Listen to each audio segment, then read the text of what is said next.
नमस्कार, जय हिंद। मैं शशांक आपके लेकर आया हूँ 27 जून के the Hindu, down to earth और इंडियन एक्सप्रेस के करंट अफेयर्स। सो देखते हैं आज का न्यूज़ हमारा क्या क्या है। फर्स्ट हमारा टॉपिक आता है सेडेशन लॉ इन इंडिया से लिंक्ड। सो सेडेशन क्या होता है ये आपका जीएस पेपर 2 में आ जाएगा, जीएस 2।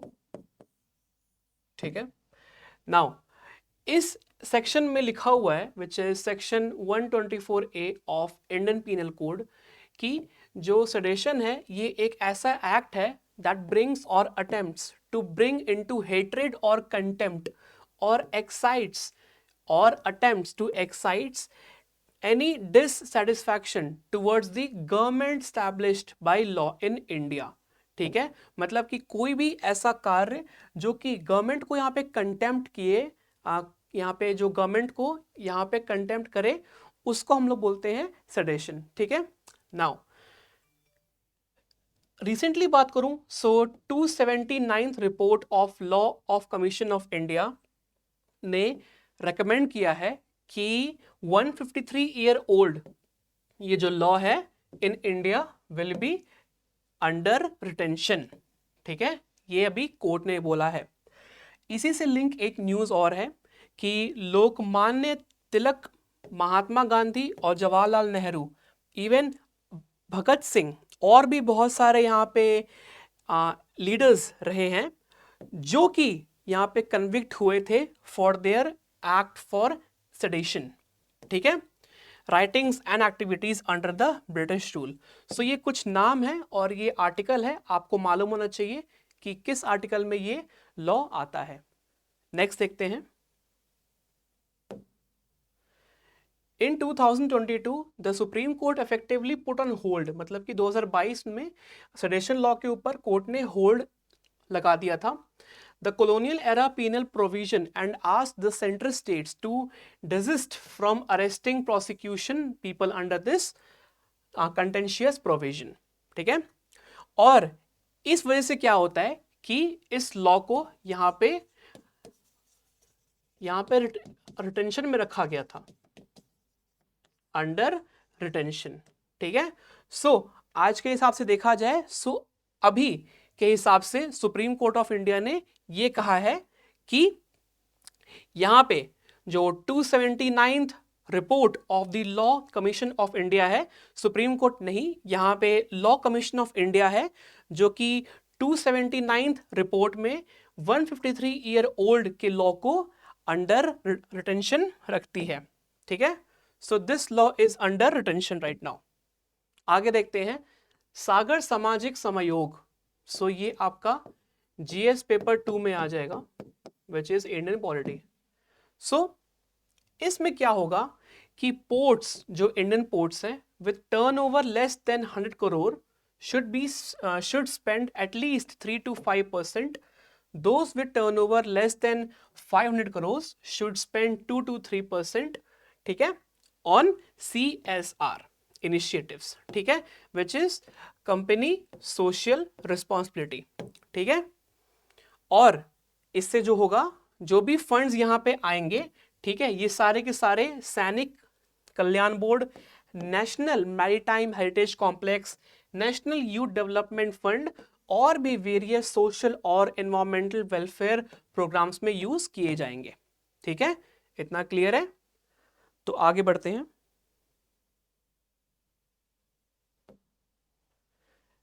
नेक्स्ट है हमारा जीएस पेपर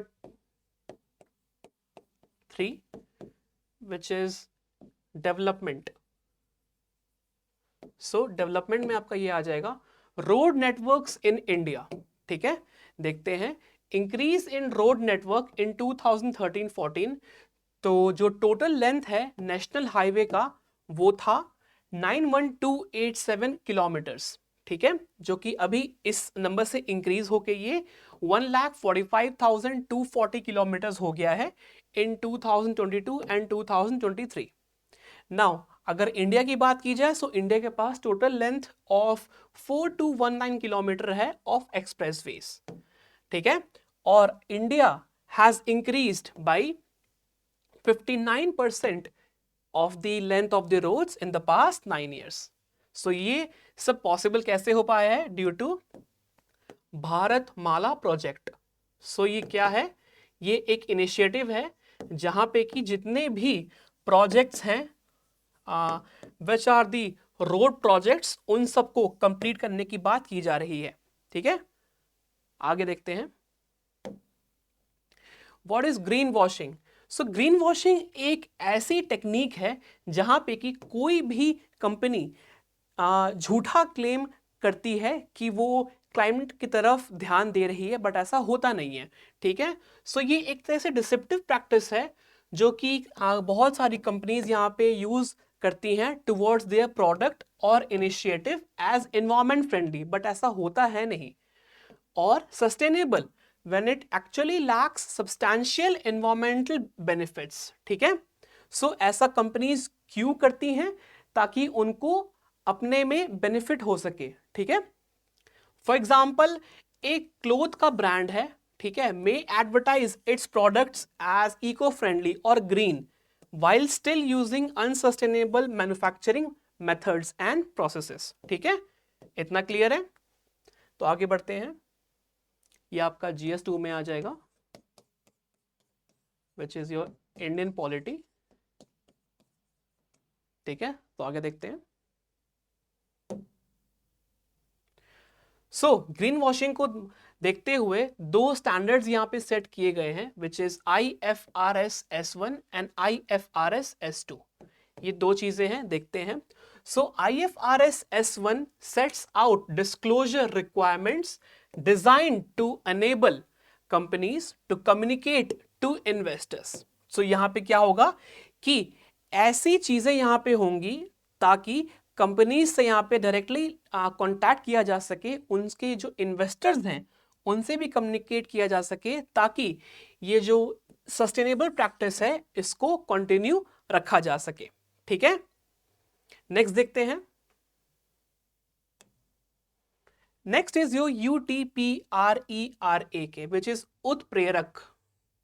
सो उत्प्रेरक क्या चीज है देखते हैं। ये आपका GS2 में आ जाएगा, which is Indian polity. So ministry of power in India ने स्टैब्लिश किया है अ सेंटर ऑफ एक्सीलेंस कॉल्ड उत्प्रेरक। ठीक है, उत्प्रेरक क्या है? उन्नत तकनीकी प्रदर्शन केंद्र। सो उत्प्रेरक ये एक तरह से एक्सीलेंस सेंटर है, और ये क्यों बनाया गया है? ताकि एक्सेलरेट किया जा सके the adoption of energy efficient technology in Indian industry. ठीक है, इसलिए ये चीज बनाई गई है। नाउ अगर बात करूं मैं उत्प्रेरक की, सो ये टेक्नोलॉजी बेस्ड सॉल्यूशंस लेकर आएगा इन द इंडस्ट्री सेक्टर्स। ठीक है, और ये प्रोवाइड करेगा ट्रेनिंग भी। सो मोस्ट इंपॉर्टेंट थिंग, ये ट्रेनिंग भी प्रोवाइड करेगा, training and education in energy efficient sector. Okay, और यहां पे सेंटर की बात करूं, सो the center will play a key role in helping industries meeting the emission reduction targets and demands of new technologies। so यहाँ पे new technologies की भी बात की जा रही है। इतना क्लियर है? तो आगे देखते हैं।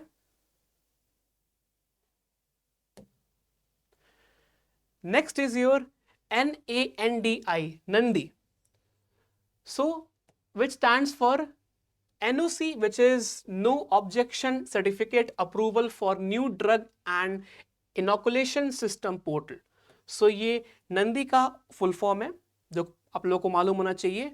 नाउ डेवलप्ड कौन किया है? By department of animal husbandry and dairying, which is DAHD, through CDAC project in coordination with the Central Drugs Standard Control Organization CDSCO।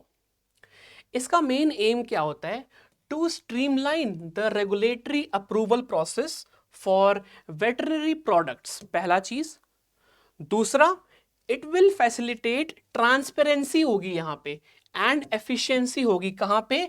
In assessing and examining the veterinary product. So जितने भी veterinary product हैं उनको assess करने में, उनको analyse करने में यहाँ पे जो है एक तरह से सॉल्यूशन दिया जाएगा।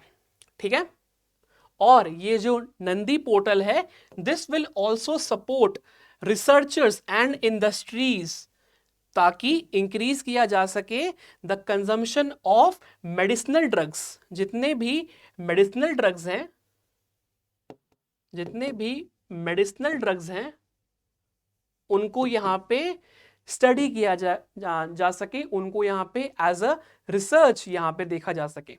ठीक है, नेक्स्ट देखते हैं। नेक्स्ट है आपका प्रोकैरियोट्स एंड यूकैरियोट्स। ये क्या चीज है देखते हैं। सो सिंपल ऑर्गेनिजम्स जो होते हैं ना, उनको बोलते हैं हम लोग प्रोकैरियोट्स। ये आपका जीएस पेपर 3 में आ जाएगा, which is science and tech, science and tech. ठीक है, सो जो सिंगल सेलुलर ऑर्गेनिजम्स होते हैं उनको हम बोलते हैं क्या, प्रोकैरियोट्स। ठीक है, they were single celled and did not have a nucleus. ठीक है, इनमें न्यूक्लियस नहीं होता, लेकिन देखा गया है कि over the time some of these organisms evolved to have mitochondria and DNA packed into a nucleus. अब जो माइटोकॉन्ड्रिया होता है, आप लोग को मालूम है कि ये पावर हाउस होता है, लेकिन इसके साथ साथ ये जो है, ये ओरिजिनली आया था from a free living bacteria, पहली चीज। और this happened when an ancient आर्कियाई organism engulfed a bacterium, and over the time they formed what? They formed a mutually beneficial relationship.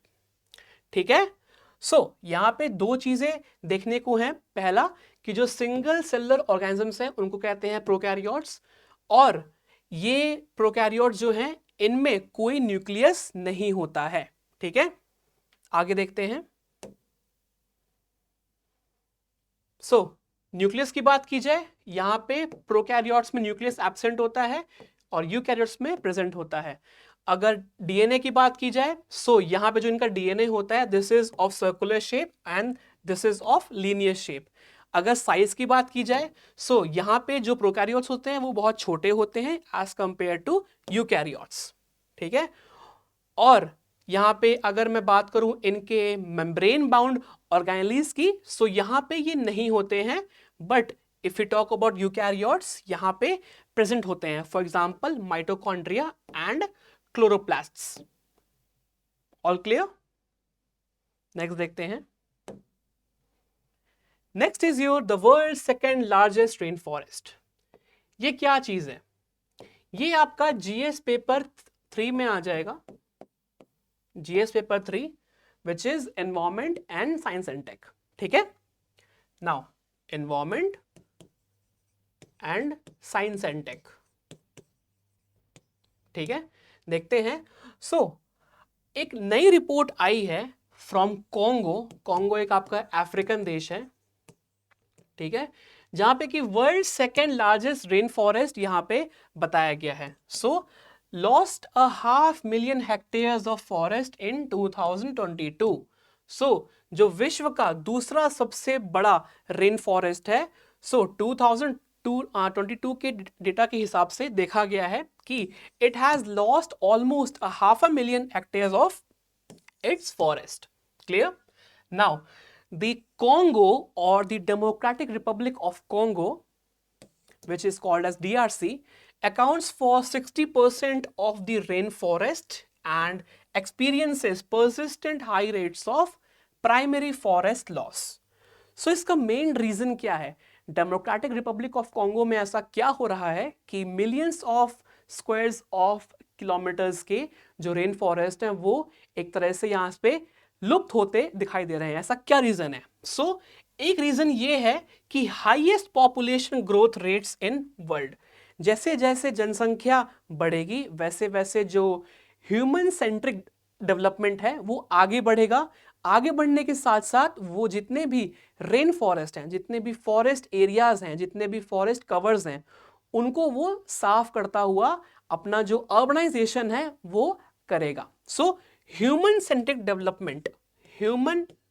Development की वजह से यहाँ पे डिफॉरेस्टेशन होगा। डिफॉरेस्टेशन की वजह से क्या होगा? अर्बनाइजेशन होगा, और this will lead to the primary forest loss. ठीक है। So this was all about the today's current affairs which is 27th of June. I hope कि आपको आज की वीडियो अच्छी लगी होगी। अच्छी लगी है so give it a like, subscribe and share with your friends. तब तक के लिए keep on studying, keep on revising and जय हिंद, टेक केयर।